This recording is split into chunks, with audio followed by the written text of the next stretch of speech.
It began like any other morning in Parliament. But within minutes, calm turned to chaos. Julius Sello Malema, the fiery commander-in-chief of the Economic Freedom Fighters, rose from his seat, his voice slicing through the chamber like a blade. "This committee cannot continue on the basis of a recycled statement," he thundered. The room froze. All eyes turned toward him. Members whispered. Journalists raised their phones. It wasn't just an objection, it was an eruption.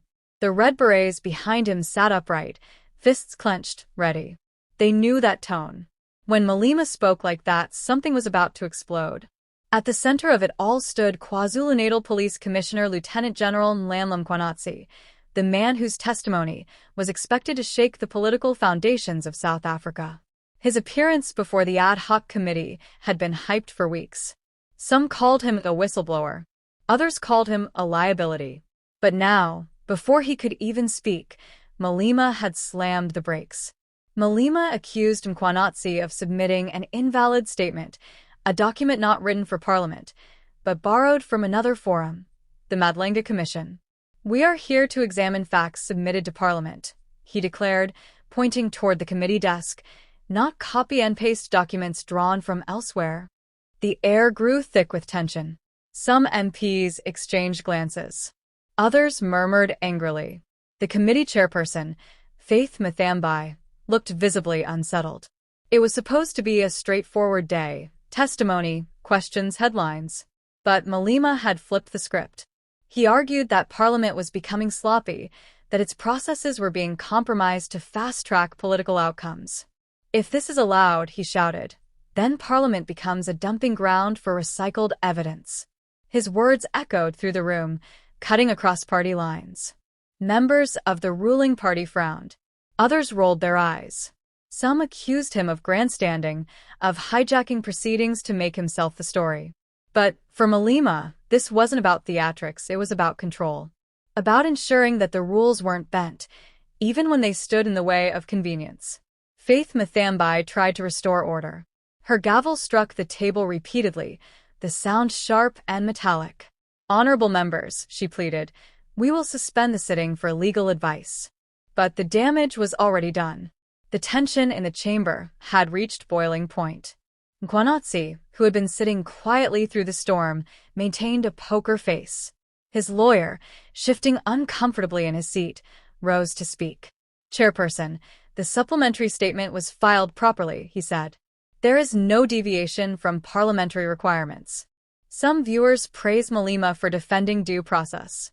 "He's the only one who reads the fine print," wrote one user. Others saw it as manipulation. "Classic Malema," another posted. "When he doesn't like the truth, he shuts it down." Outside the chamber, journalists scrambled to report on the drama. Cameras followed EFF members as they gathered in the corridor, defending their leader's stance. "You can't have Parliament running on second-hand documents," said one MP in red. Malema did what any serious legislator would do. Meanwhile, critics argued that the EFF was deliberately stalling. They claimed Mkhwanazi's testimony could expose figures tied to political interference, possibly even touching individuals close to the opposition. The phrase strategic delay started circulating among analysts. Inside Parliament, Mkhwanazi returned from her legal consultation. "We cannot proceed under uncertainty," she announced. "The Secretariat will verify the document's authenticity. Until then, the hearing is adjourned."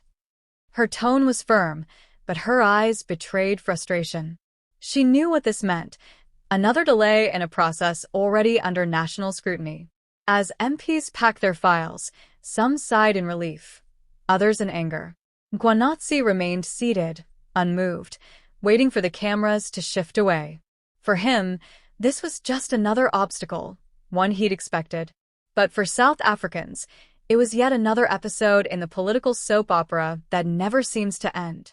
By afternoon, headlines blazed across every platform. Mkhwanazi hearing descends into chaos, Malema halts committee, Parliament in turmoil. Talk shows debated whether Malema had saved Parliament's integrity or humiliated it in front of the nation. The irony was undeniable. Mkhwanazi, the man fighting to expose corruption, was now being silenced by procedure.